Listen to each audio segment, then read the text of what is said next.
ಈ ತಡವಾದ ರಿಯಾಕ್ಷನ್ ಯಾಕೆ ಅನ್ನೋ ನಾನು ಸುದೀಪ್ ಸರ್ ಫ್ಯಾನು ಮೇಡಮ್, ತಾಳ್ಮೆ ಕಲ್ತ್ಕೊಂಡು. ರಜತ್ ಅವರಿಗೆ ಈ ವಿಚಾರವಾಗಿ ಏನ್ ಅನಿಸ್ತು? ಮೇಡಮ್ ಕಾಮೆಂಟ್ಸ್ ಬಗ್ಗೆ ನಾನು ಜಾಸ್ತಿ ತಲೆ ಕೆಡ್ಸ್ಕೊಳಕ್ಕೆ ಹೋಗಿಲ್ಲ. ರೀಲ್ಸ್ ಮಾಡಿದ್ವಿ, ಅದನ್ನು ಅಪ್ಲೋಡ್ ಮಾಡಿದ್ವಿ, ಮುಗೀತು. ಬಟ್ ಇದು ಈ ಮಟ್ಟಕ್ಕೆ ಹೋಗುತ್ತೆ ಅನ್ನೋದು ಯಾರಿಗೂ ಐಡಿಯಾ ಇರಲಿಲ್ಲ. ಯಾವ ವಿಚಾರವಾಗಿ ಟಾರ್ಗೆಟ್ ಮಾಡಿ ಮಾಡಿದ್ರೆ ಮಾಡ್ತಾ ಇದ್ದಾರೆ, ಮಾಡ್ಲಿ, ಏನು ತೊಂದರೆ ಇಲ್ಲ, ಒಳ್ಳೇದಾಗ್ಲಿ ಅವ್ರಿಗೆ.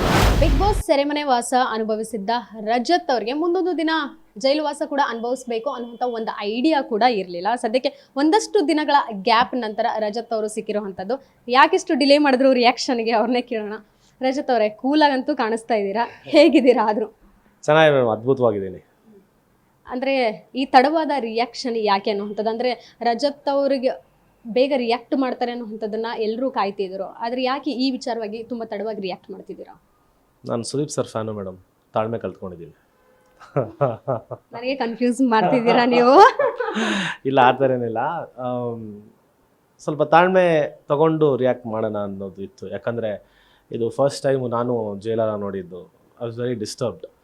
ಸೊ ಅದಕ್ಕೇ ಸ್ವಲ್ಪ ಶಾಂತವಾಗಿ ಕಾಮ್ ಆದಮೇಲೆ ರಿಯಾಕ್ಟ್ ಮಾಡೋಣ ಅಂತ. ಕೇಳಿರ್ತೀರ ಎಲ್ಲ ಪ್ರಶ್ನೆಗಳನ್ನು ಎಲ್ಲವನ್ನು ಕೇಳಿದ್ದಾದ್ಮೇಲೆ ರಜತ್ ಅವರಿಗೆ ಈ ವಿಚಾರವಾಗಿ ಏನು ಅನ್ನಿಸ್ತು, ಜೊತೆಗೆ ನಿಮ್ಮ ಕುಟುಂಬದವ್ರಿಗೆ ಏನು ಅನ್ನಿಸ್ತು? ಯಾವ ವಿಷಯದ? ರೀಲ್ಸ್ ಬಗ್ಗೆನಾ? ರೀಲ್ಸ್ ಬಗ್ಗೆ ಇರ್ಬೋದು, ಕಾಮೆಂಟ್ಸ್ ಇರ್ಬೋದು. ಮೇಡಮ್ ಕಾಮೆಂಟ್ಸ್ ಬಗ್ಗೆ ನಾನು ಜಾಸ್ತಿ ತಲೆ ಕೆಡ್ಸ್ಕೊಳಕ್ಕೆ ಹೋಗಿಲ್ಲ. ಯಾಕೆಂದರೆ ಇವಾಗ ನೋಡಿರಿ, ನಾನು ಅದು ನೋಡಿದ್ದೆ, ಇವನು ಯಾವ ದೊಡ್ಡದು ಅಂತ ಇದಕ್ಕಾಗ್ತಾರೆ ಅದಕ್ಕಾಗ್ತಾರೆ ಅಂತ. ಇವಾಗ ಕಮೆಂಟ್ ಮಾಡೋನು ಅವನೇ ಯೋಚನೆ ಮಾಡಬೇಕಲ್ಲ, ಇವನು ಯಾವ ದೊಡ್ಡದು ಅಂತ ಕಮೆಂಟ್ ಮಾಡ್ತಾವನೆ. ಸೊ ಅವನಿಗೆ ಅದು ತಲೆ ಯೋಚನೆ ಇಲ್ಲ ಅಂದರೆ ಅಂಥವ್ರಿಗೆ ತಲೆ ಕೆಡ್ಸ್ಕೊಡೇನು ಯೂಸ್ ಇಲ್ಲ. ಅದು ಬಿಟ್ಟು ಇದು ರೀಲ್ಸ್ ವಿಷಯ ಅಂತ ಬಂದಾಗ ನಾವು ಸುಮ್ಮನೆ ನಾರ್ಮಲಾಗಿ ಮಾಡೋಕ್ಕೆ ಅದು ಹೋಗಿದ್ದು. ಅದೇನೋ ಯಾರನ್ನೋ ಫೋರ್ಸ್ ಮಾಡಿ ಇಲ್ಲ ವಿನಯನ ಮಾಡಲೇಬೇಕು ಅಂತ ಎದುರಿಸಿ ಏನು ಮಾಡಿಸಿದಲ್ಲ. ರೀಲ್ಸ್ ಮಾಡಿದ್ವಿ, ಅದನ್ನು ಅಪ್ಲೋಡ್ ಮಾಡಿದ್ವಿ, ಮುಗೀತು. ಬಟ್ ಇದು ಈ ಮಟ್ಟಕ್ಕೆ ಹೋಗುತ್ತೆ ಅನ್ನೋದು ಯಾರಿಗೂ ಐಡಿಯಾ ಇರಲಿಲ್ಲ.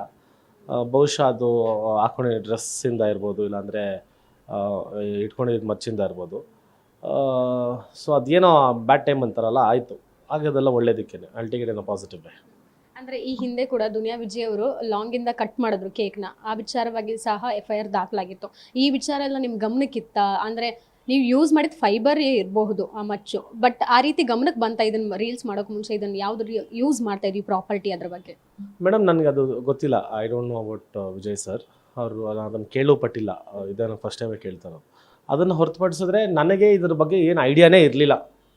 ಅದಕ್ಕೆ ಏನೋ ಆರ್ಮ್ಸ್ ಆ್ಯಕ್ಟ್ ಅಂತ ಒಂದಿದೆ, ಆಮೇಲೆ ಪಬ್ಲಿಕ್ಕಲ್ಲಿ ಈ ಥರ ಇಟ್ಕೊಂಡು ಮಾಡಬಾರ್ದು, ಈ ಥರ ರೂಲ್ಸ್ ಇದೆ ಅನ್ನೋದೇ ನನಗೆ ಗೊತ್ತಿರಲಿಲ್ಲ.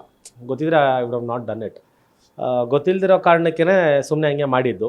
ಬಟ್ ಆದರೆ ಅದು ಇಷ್ಟು ದೊಡ್ಡ ವಿಷಯ ಆಗುತ್ತೆ ಅನ್ನೋದು ಗೊತ್ತಿರಲಿಲ್ಲ. ಬಟ್ ಅದೇ ನೆಕ್ಸ್ಟ್ ಟೈಮಿಂದ ಆ ಥರ ಮಾಡದೆ ಹುಷಾರಾಗಿರ್ತೀವಿ ಅಷ್ಟೇ.